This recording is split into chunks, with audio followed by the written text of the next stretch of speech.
우리나라 최근에 그 뉴스들을 보게 되어지면 이런 뉴스들이 계속해서 반복되는 것들을 보게 되어집니다. 아이가 운다고 부모가 홧김에 아이를 때리기도 하고요. 그래서 그게 지나치게 되어지면 아이가 죽기도 하는 아동 학대의 사건들이 종종 뉴스에 뜨는 것들을 보게 됩니다. 또 얼마 전에 이런 뉴스도 있었습니다. 어떤 젊은이가 노인을 구타를 했는데 길가에서요. 이유가 뭐냐면 쳐다봤다고, 기분 나쁘다고, 그냥 아무 이유 없이 폭행을 한 겁니다. 많은 뉴스거리 중에 묻지마 폭행이 여전히 장식하고 있는 것들을 보게 되어집니다. 또 이런 뉴스들도 있습니다. 윗집에서 계속해서 소음을 냅니다. 그래서 다툼이 일어나기도 하고요. 심지어는 살인까지 일어나게 되어지는 그런 안타까운 뉴스들도 있게 되어집니다. 지금은 또 강력하게 법이 정해져서 조금은 덜하지만 운전하다 보면은 어떤 사람들은 갑자기 앞으로 와가지고 급정거하면서 보복운전을 하기도 하고요. 심지어는 위협하면서 운전하기도 하는 그런 보복운전도 있죠. 최근에 이런 뉴스를 보면서 굉장히 마음이 아픈 뉴스가 하나 있었습니다. 어머니와 아들이 그 아들의 직업 때문에 서로 싸웁니다. 다툼을 합니다.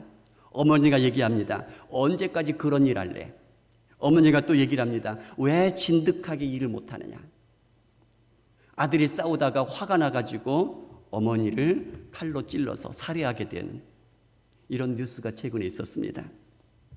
이 모든 것들이 다 어디서부터 비롯되냐면 순간적으로 끌어오르는 이 분노, 그 분노를 억제하지 못하고 결국에는 후회할 그 일까지, 후회하는 그 선까지 넘게 되는 것들을 오늘날 우리 뉴스 속에서 종종 보게 되더란 얘기입니다. 분노, 이 분노, 이 분노의 개념은 어떻게 생기나 한번 고민을 해봤습니다. 그랬더니 자신의 생각대로 일들이 잘 풀려지지 않을 때, 또는 자기 자신의 기대대로 상대방이 그렇게 반응해 주지 않을 때, 이런 일일 때 대표적으로 분노가 일어나기도 하고 화가 일어나기도 하는 것입니다. 예를 들자면 위층에서 아이들이 있어서 꿍깡꿍 뛰입니다. 거의 모든 사람들은 낮에 그러는 것은 어느 정도 이해를 하죠. 근데 밤에 늦게까지도 여전히 아이들이 그렇게 꿍깡꿍 뛰는데 아무런 제재를 하지 않는 것 같습니다. 늦은 시간이면 잠을 자고 쉬어야 되는 그 기대가 있지 않습니까? 그런데 그 기대가 무너지면서 계속해서 뛰니까 시끄럽게 하니까 화가 난다는 얘기입니다. 기대하는 대로 일이 안 되는 것, 그것 때문에 화가 치밀어 오른다는 얘기죠. 그래서 올라갑니다. 위층에. 올라갈 때는 좋은 마음으로 밤에만이라도 좀 조용히 주의를 주십시오라고 얘기를 하고 싶었습니다. 그렇게 얘기할 때는 기대하는 대답이 뭐였냐면 그렇게 하겠노라, 그런 대답을 기대했는데 얘기를 했더니 오히려 적반하장으로 화를 내고 반응을 하면 어떻게 되죠? 거기에서 또 화가 나는 것이죠. 그러니까 모든 일들이 내가 생각대로 되어지지 않을 때 화가 나기가 쉽고요. 내가 기대하는 대로 사람들이 나에게 반응해 주지 않을 때에 화가 나기가 쉽다는 얘기입니다. 분노 또는 또는 화, 이것들을 표현할 때 우리가 분노가 타오른다 이렇게 표현을 하죠. 또는 분노가 폭발한다 이런 얘기를 쓰죠. 그러면서 이 분노, 화에 대해서 불이나 또는 폭발, 이거에 비유해서 말을 하는데 비슷하기 때문에 그렇습니다. 분노가 치밀어 오르면 상대방을 태워버리기도 하고요. 분노가 치밀어 오르면 나는 괜찮은 것 같은데 자기 자신도 불에 대게 된다는 얘기입니다. 그래서 우리가 흔히 이 화를 내고 분노하게 되면은 어떤 일들이 벌어지나 하는 얘기들을 한번 쭉 정리를 해봤습니다. 폭발하게 되어지면, 분노가 폭발하게 되어지면 상대방에게 상처를 입히게 되어 있습니다. 상대방이 움츠러들게 만들기도 하고요, 상대방의 마음에 상처를 입히기도 하더란 얘기입니다. 그렇기 때문에 특히 이렇게 얘기하시는 분들이 사람들 가운데 종종 있는 것들을 보게 되는데요, 나는 화를 불같이 내더라도 뒤끝이 없어, 이렇게 얘기하는 사람이 있죠. 그 사람은 뒤끝이 없고 그 사람은 시원할지 모르지만 상대방은 고통당하고 있다는 얘기입니다. 성경에서는 얘기를 합니다. 소자를 실족하게 하는 자, 그 죄가 작지 않다는 얘기입니다. 그러니까 나는 시원하게 화를 발산해버리고 뒤끝 없이 잊어버렸습니다. 시원하죠, 좋죠.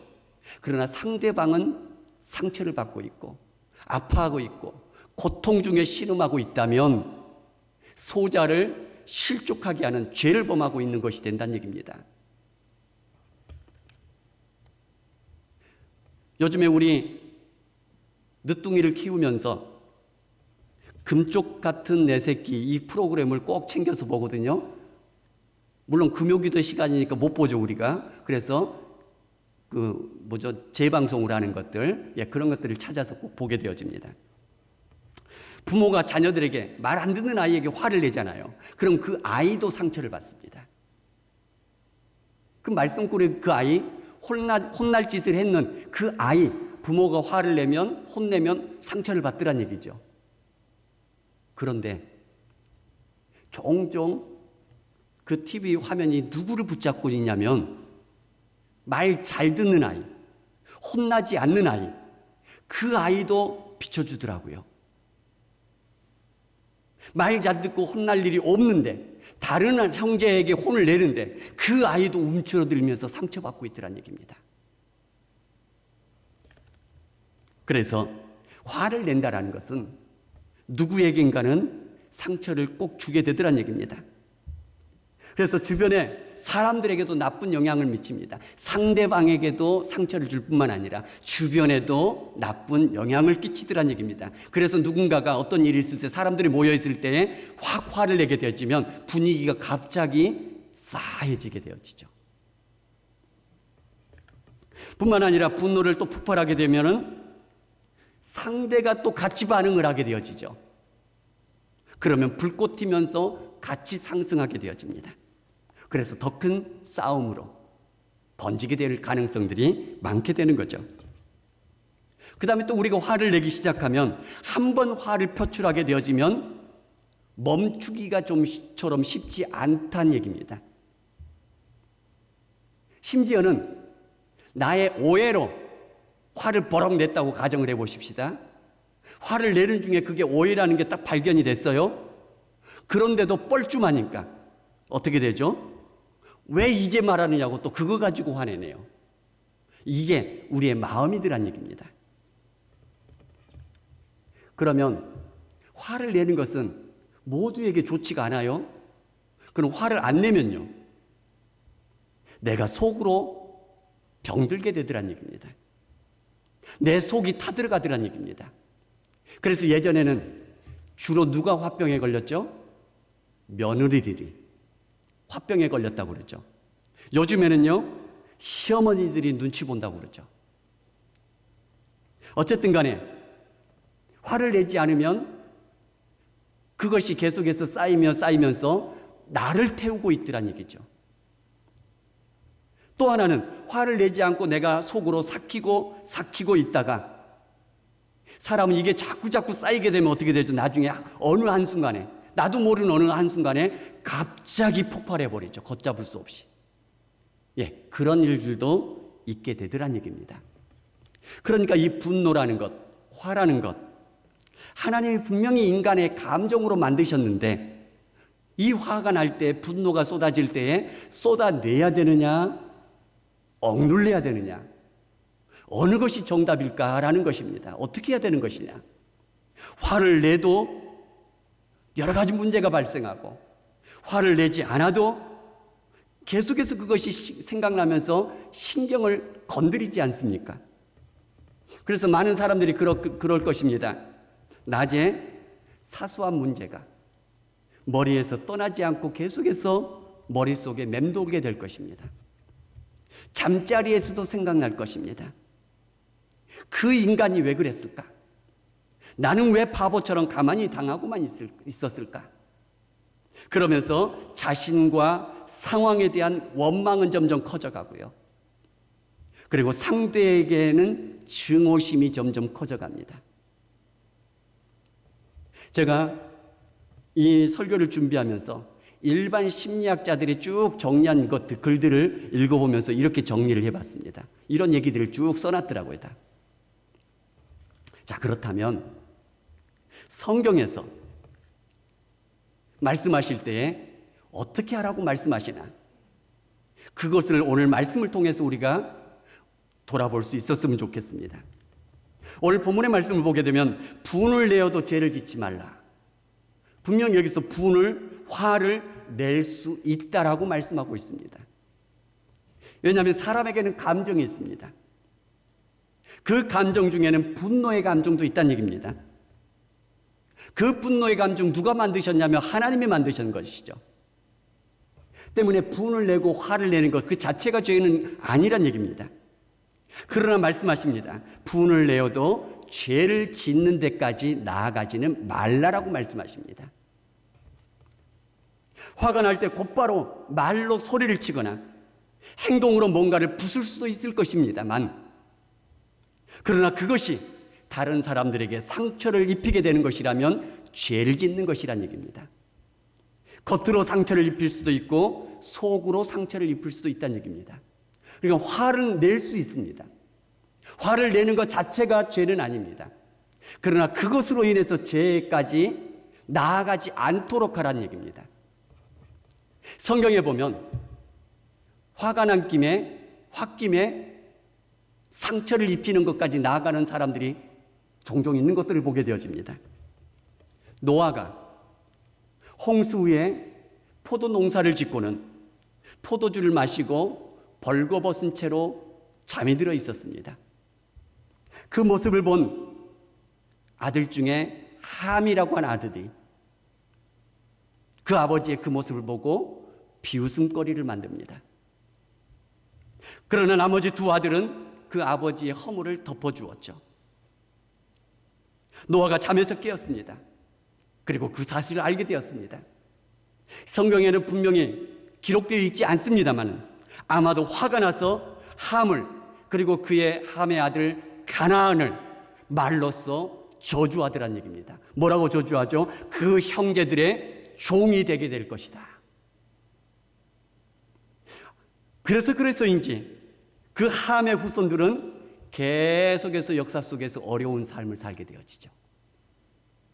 만약에 노아가 그 아들에게 저주를 퍼붓지 않았더라면 어땠을까요?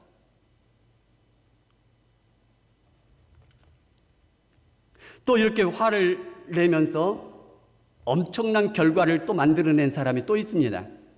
바로 선지자 엘리사입니다. 엘리사가 지나가는 하루는 동네 꼬마들이 대머리라고 놀리기 시작합니다. 대머리야, 대머리야. 물론 성경에서는 분명히 화가 나 있다라고 기록되어 있지는 않습니다. 그런데 선지자 엘리사는 그 아이들을 여호와의 이름으로 저주했다고 얘기를 하고 있습니다. 저주를 하자마자 어떤 일들이 벌어지냐면 숲에서 곰이 나와서 암컷 2마리가 나와서 42명이 되는 아이들 다 찢어서 죽였더라 이렇게 나오더라고요. 그 아이들 저주하지 않았더라면 어떻게 됐을까요? 잠언 14장 17절에 이런 말씀을 하십니다. 노하기를 속히 하는 자는 어리석은 일을 행한다라고 말씀합니다. 잠언 14장 29절에서도 노하기를 더디하는 자는 크게 명철한 자다라고 말씀하고 있습니다. 그러니까 노를 발산하지 말라고 말씀을 하고 있죠. 일반적으로는. 그러면 어떻게 하라는 것이냐? 화를 내지 말라는 것이냐? 레리 크랩이라고 하는 사람이 쓴 분노라는 책을 보면 그 사람은 임상 심리학을 공부하고 신학교에서 상담학을 가르치는 사람입니다. 그 사람은 에스겔서 24장 15절, 17절 말씀을 가지고 이 분노를 어떻게 해야 되는 것이 맞나라는 것들을 이렇게 쭉 얘기를 해주는 것들을 제가 요약을 해서 말씀을 드리겠습니다. 에스겔서 24장 15절, 17절에 보게 되면 하나님께서 에스겔에게 이런 말씀을 하십니다. 에스겔의 사랑하는 아내의 생명을 하나님께서 거두어 가실 거라고 말씀하십니다. 그러면서 에스겔에게 명령하시는 것이 뭐냐면 조용히 단식하라 이렇게 명령하십니다. 이 말씀 속에 보면 하나님께서도 에스겔의 실제 감정을 인정하고 계시다는 얘기입니다. 단식하라 말씀하고 계시다는 얘기입니다. 오늘 본문에서도 분을 내어도 분을 낼 수 있다라고 인정하고 계시다는 얘기입니다. 사람의 감정을 절대로 금기시하고 있지는 않습니다. 자신의 느낌을 인정하고 고통의 무게를 내면서 내면에서 처절하게 경험하라고 말씀하고 있습니다. 왜냐하면 탄식하라 말씀하시기 때문에 그렇습니다. 그러나 그러면서 동시에 뭐라고 말씀하시냐면 조용히 탄식하라 말씀하십니다. 다시 말하면 감정을 공개적으로 드러내지 말라라고 말씀하고 계시다는 얘기입니다. 에스겔은 내적으로 자신의 감정을 인정해야만 합니다. 탄식하라는 얘기입니다. 그러나 외적으로는 드러내지 말아야만 됩니다. 조용히 하라는 얘기입니다. 자신의 감정을 인정하면서도 철저하게 하나님 앞에서 자신의 분노의 감정을 쏟아내란 얘기입니다. 그것이 상황에 관한 것이든 자기 자신에 관한 것이든 다른 사람에게 관한 것이든 간에 하나님 앞에서 그 감정을 쏟아내란 얘기입니다. 그러면서 외적으로는 사람들 앞에서는 그 분노의 감정을 드러내지 말라라고 말씀하십니다. 그래서 오늘 본문의 말씀과 거의 비슷한 말씀이 시편 4편 4절에 똑같이 말씀을 하십니다. 너희는 떨며, 다시 말하면 너희는 분내어 떨며 범죄하지 말라. 자리에 누워 심중에 말하고 잠잠할지어다. 너희는 분내어 떨며 범죄하지 말라. 자리에 누워 심중에 말하고 잠잠할지어다. 분노하면서 떨면서 범죄하는 데까지 나아가지 말란 얘기입니다. 그리고 심중에 말하고 잠잠하란 얘기입니다. 다른 사람들 앞에서는요. 제가 여러 번 말씀드린 것처럼 시편 35편 4절에 보면 다윗은 원수를 어떻게 저주하는지 아십니까? 그 원수가 부끄러워 수치를 당하게 해주시옵소서. 그 원수가 낭패를 당하게 해주시옵소서. 쏟아내고 있습니다. 시편 35편 8절에 보면 멸망이 순식간에 그에게 닥치게 해주옵소서. 자기 그물에 자기가 잡히게 해주시고 멸망 중에 떨어지게 하소서. 말이 좀 이렇게 잘 다듬어 있지만 우리가 쉽게 얘기하면 그 사람 멸망하게 하옵소서. 그 사람 죽게 만들어 주옵소서. 뭐 이런 얘기입니다. 저주입니다, 이게. 시편 58편 6절에도 그들의 입에서, 그 원수들의 입에서 이를 꺾으소서. 이빨 다 뽑아버리라는 얘기입니다. 8절에 만삭되지 못하여 출생한 아이가 햇빛을 보지 못함 같이 하게 하옵소서. 그러니까 만삭되지 않은 아이가 태어났는데 곧바로 죽는 것처럼 그런 저주가 그 원수에게 임하게 하소서. 엄청난 저주 아닙니까? 다윗이 자신의 그 감정, 그 분노의 감정, 억울함으로 가득 찼을 때에 하나님 앞에서 처절하게 부르짖고 있는 것입니다. 심지어 원수들을 심각한 말로 저주까지 퍼붓고 있더란 얘기입니다. 시간이 오래 걸릴지라도 그 분노의 감정이 다스려질 때까지 사람들 앞에서가 아니라 하나님 앞에서 쏟아내란 얘기입니다. 우리 사람들은 감정에 완벽할 사람 없습니다. 우리 사람들은 인격이 완성된 사람은 없습니다. 그러나 조금씩 주님을 닮아가려고 노력하는 동안 주님 안에서 성품이 점점 성숙해 나아가기를 바라는 것입니다. 우리 예수 믿는 그리스도인들이 조금씩 옛날의 성품들을 버리고 옛날의 습성들을 버리고 점점 주님을 닮아가며 점점 더 성숙해 가기 위해서 노력해 갈 수 있었으면 좋겠습니다. 그래서 분노의 감정이 들 때에도 이것을 쏟아내지 말라는 얘기입니다. 누구에게서요? 사람들 앞에서. 대신에 그 분노의 감정을 쏟아내라고 말씀하십니다. 어디에서요? 하나님 앞에서. 그 마음이 풀려질 때까지. 그 억울한 분노의 마음들이 하나님께서 어루만져 주실 때까지 하나님 앞에서 다 탄식하며 쏟아내란 얘기입니다. 그러면서 오늘 말씀이 또 뭐라고 말씀하시냐면 그 분노를 오래 품고 있지 말라라고 말씀하십니다. 해가 지도록 분을 품지 말고 마귀에게 틈을 주지 말라라고 말씀하십니다. 분노의 감정을 오랫동안 품고 있으면 분명히 마귀가 그 틈을 노리게 된다는 얘기입니다. 그것을 이용해서 분명히 죄악 가운데 떨어지게 만들 것이라는 얘기입니다. 가인과 아벨의 이야기가 있습니다. 아벨의 제물은 하나님께서 받아주셨지만 가인의 제물은 받지 않으셨습니다. 그러자 성경 말씀에 보면 가인이 몹시 분하여 안색이 변하였다라고 말씀합니다. 분노했다는 얘기죠. 지금 화가 속에서 끓어오르고 있다는 얘기입니다.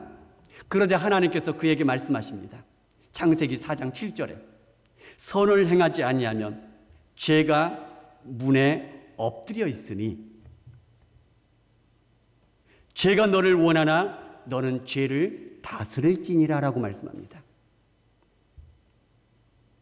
그러나 이 가인은 그 분노의 감정을 다스리지 못하고 결국에는 어떻게 됐습니까? 아벨을 들에서 쳐서 죽이니라 이렇게 말씀합니다. 분명히 하나님께서 경고해 주셨습니다. 몹시 분하여 안색이 변할 때에 죄가 문 앞에서 엎드려 기다리고 있다는 얘기입니다.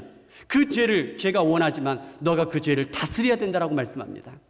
그러나 그것을 다스리지 않고 그 분노를 가슴속에 품고 있는 그동안에 결국은 죄악 가운데 떨어지고 말더란 얘기입니다. 불을 품고 있으면 우리 머릿속에 계속해서 맴돌게 될 것입니다.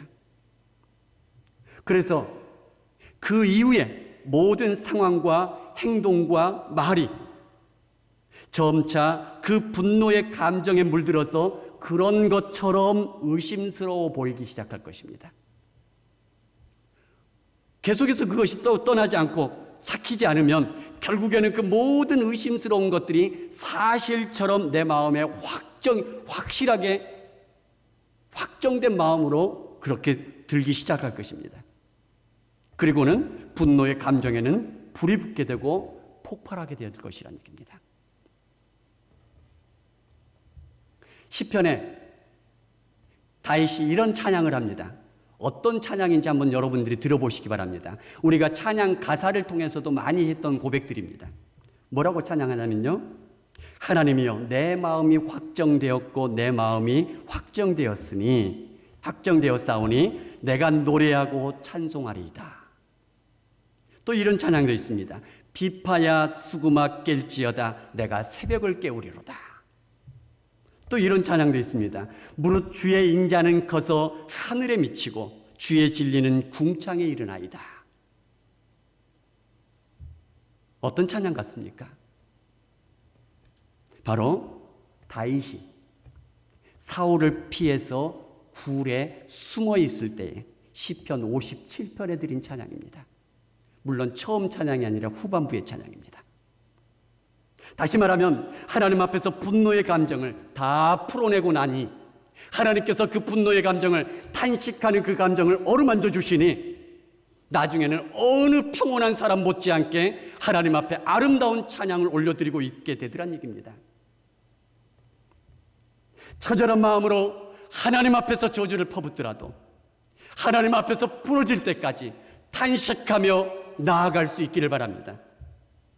그래서 결국에 하나님께서 그 마음을 어루만져 주시어서 찬송의 마음이, 찬송의 입술이 되어질 때까지. 이것이 성경에서 말씀하시는 우리의 분노를 발산하는 방법의 말씀이란 얘기입니다. 사람의 감정, 사람의 성품, 완전하거나 완벽할 수는 없습니다. 우리 모두가 점점 주님을 닮아가야 되겠죠. 특히나 이 코로나 팬데믹 시대, 요즘 시대 분노를 자극하는 시기이고 분노를 불붙이는 시기인 것 같습니다. 많은 사람들이 지금 너무나도 힘들기 때문에 지금 계속해서 짓눌려서 폭발 직전인 그 마음들이 많이 있는 것 같습니다. 이러한 마음들, 성경의 방법으로 노력함으로써 하나님의 앞에 그 우리의 모든 마음들을 다 쏟아낼 수 있기를 바랍니다. 그러기 위해서는 하나님과 단둘이 탄식하면서 씨름하는 시간들이 필요하다는 얘기입니다. 언제까지요? 하나님께서 여러분의 마음을 어루만져 주실 때까지. 그 마음이, 그 감격이, 그 어루만져 주심이 여러분 가슴에 느껴지고 눈물이 되고 감격이 되어질 때 우리 마음이 시원하게 되는 것들을 체험하게 될 것입니다. 주님이 어루만져 주실 때까지 우리의 모든 상한 심령, 우리의 모든 끓어오르는 분노, 우리의 모든 불편한 그 마음들 하나님 앞에 쏟아냈고, 그래서 하나님이 어루만져 주심으로 우리의 인격이, 우리의 성품이 또 한 단계 성숙해가는 그런 하나님의 사람들, 그런 예수 믿는 사람들 다 될 수 있기를 주님의 이름으로 축복합니다. 같이 찬양하며 기도하는 시간 같습니다.